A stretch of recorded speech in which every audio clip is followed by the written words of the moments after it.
السلام عليكم ورحمة الله. أهلا وسهلا مشاهدينا متتبعينا الأفاضل، ومرحبا بكم معنا في فيديو جديد وجولة جديدة عبر قناتكم. صراحة أنا غبر عليكم هذه المرة، ولكن في ظل العيش بأجواء الصيف.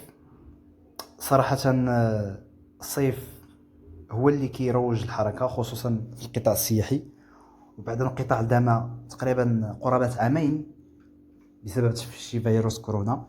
فكنقولوا اهلا وسهلا ومرحبا بالاسر المغربيه القاطنه بالخارج والعائده الى ارض الوطن. فمرحبا بكم تحت الاحضان ديالنا بطبيعه الحال، وتحت الاحضان ديال المملكه المغربيه. فارتئينا في هذا الفيديو كيف ما وعدناكم في الفيديوهات ديالنا السابقه اننا غادي نقوموا وغادي نزوروا مختلف المناطق المغربيه ومختلف العواصم العالميه، سواء بقارات أوروبا، آسيا، إفريقيا بطبيعة الحال، وأمريكا وأستراليا لما لا مستقبلا إن شاء الله. فهاد المرة ارتئينا ندير لكم واحد جولة خفيفة في واحد المدينة صراحة اللي كتعتبر قبلة سياحية بامتياز لعند الأغلبية ديال المغاربة، كذلك شأنها كشأن السياح الأجانب. هي مدينة ساحلية جاءت على مقربة من المحيط الأطلسي، لأنها كتطل الوجه ديالها ولممارسة بزاف ديال الرياضات، وكذا للاستجمام، وكذا لقضاء عطلة ممتعة فيها بطبيعة الحال. إنها مدينة الصويرة. هي مدينة مغربية بطبيعة الحال مطلة على المحيط الأطلسي، كتواجد على بعد 130 كيلومتر من جهة مراكش أسفي، يعني على مقربة من مدينة أسفي بواحد مسافة قصيرة. وهي تلقب بمدينة الرياح لأن الساحل ديالها اللي كيطلع على المحيط الأطلسي، يعني الشاطئ بصفة عامة، كتكون فيه واحد الرياح عاتبة اللي ممكن أن عشاق رياضة الكايت سيرف أو لا الزوارق الشراعية أو التزحلق على البحر، على الأمواج، ركوب الأمواج، ممكن أنهم يقتنيوا هاد الوسائل باش يمارسوا هاد الرياضات المختلفة. بالنسبة للتعداد السكاني ديالها، آخر إحصاء يعني سنة 2014 وصل تقريبا عدد الأسر ل 20292. بالنسبة للكثافة السكانية كتوصل 770 نسمة، 772 نسمة لكل كيلومتر مكعب، يعني بالدوبل كما كنقولوا. والتاريخ ديال مدينة الصويرة كيرجع الاسم ديالها القديم موغادور، نسبة يعني إبان القرن السادس عشر، لأن البرتغاليون استقروا بها وخرجوا لهذا الاسم ديال موغادور.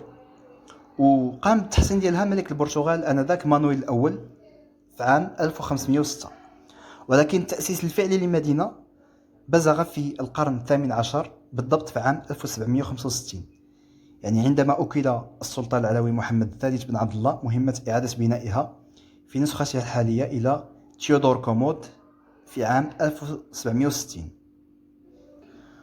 وكتمتاز مدينة الصويرة على غرار باقي المدن بأغلب المآثر التاريخية اللي خلاها بطبيعة الحال المستعمر، سواء الفرنسي أو البرتغالي أو الإسباني، وأضحت واحد القبلة وجهة سياحية بامتياز، خصوصا واحد القصبة اللي معروفة بزاف اللي هي أسوار السقالة أو بالفرنسية لا سكالا، اللي كتمتاز بواحد الأبواب ضخمة. صراحة غادي تشوفوا الأكثرية ديال هاد القصبات، وخصوصا القصبة اللي كتطلع على الساحل ديال المحيط الأطلسي، كتمتاز بالمدافع اللي كانت كتستعمل آنذاك بطبيعة الحال في الحرب، ولكن لحد الآن راه كتبقى واحد أطلال، ولكن مآثر تاريخية بامتياز اللي خلاتها بطبيعة الحال الأصداء ديال الاحتلال آنذاك، الاستعمار البرتغالي. وبالنسبة لأهم معالم ديال الصويرة، كاين حصن الصويرة بين قوسين المدينة القديمة، اللي صنف بموقع اليونسكو كتراث عالمي سنة 2001. فنهضر لكم نبذة قصيرة على هذه المدينة القديمة أو المدينة العتيقة أو موغادور اللي هي الاسم ديالها الأصلي. يعني اللي سجلت في الموقع العالمي يعني للتراث لمنظمة اليونسكو، يعني تعتبرت واحد القبلة سياحية ممتازة صراحة، لدرجة أن الأكثرية ديال السياح المغاربة والأجانب كيزوروها. وتعد المدينة ديال الصاورة مثال لمدن القرن السابع عشر المحصنة بالمغرب وشمال إفريقيا وفقا للأسس الهندسية العسكرية لذلك العصر بطبيعة الحال، حيث ملي كيكون واحد التمازج ما بين الهندسة الأوروبية والإسلامية كيخلينا واحد يعني بصمة اللي كتدفع المدينة واحد الجمالية وخلفية بامتياز بطبيعة الحال، والسياح أن يجيو ليها قصد الاستجمام وقصد التقاط الصور والفيديوهات اللي كتبقى عندهم ذكرى راسخة في الأذهان. وإلى جانب هاد القصبة كاين واحد الحي اللي هو الحي اليهودي كيتسمى الملاح، لأن خلال القرن السابع عشر كانوا الأكثرية ديال اليهود واحد النخبة جاو استقروا فيه، وأنذاك كانت واحد الحركة تجارية اقتصادية ما بين المدن، بحكم أن ميناء الصاورة ديك الساعات أنذاك كان واحد القبلة واسعة للتجار والدبلوماسيين اليهود إلى آخره. وإلى جانب ذلك كاينه واحد الجزيرة معروفة، هي جزيرة صغيرة توجد قرب مدينة الصاورة، الاسم ديالها اللي جزيرة موغادور، اللي نسبة للاسم الأصلي البرتغالي للمدينة بطبيعة الحال، اللي هو كيتواجد قرب مدينة الصاورة بالضبط غرب البحر الأبيض المتوسط، يعني ما بين البحر الأبيض. وأخيرا وليس آخرا غادي نتكلم لكم على كورنيش مدينة الصاورة اللي كيمتد العرض ديالو حوالي 3 كيلومترات، وتعاد التأهيل ديالو ما بين سنتي 2015 و 2018. الكورنيش صراحة ممتاز للغاية، في واحد الاسباس كبير لدرجة أنه ممكن أنكم تمشوا فيه. كاينه واحد المساحة خاصة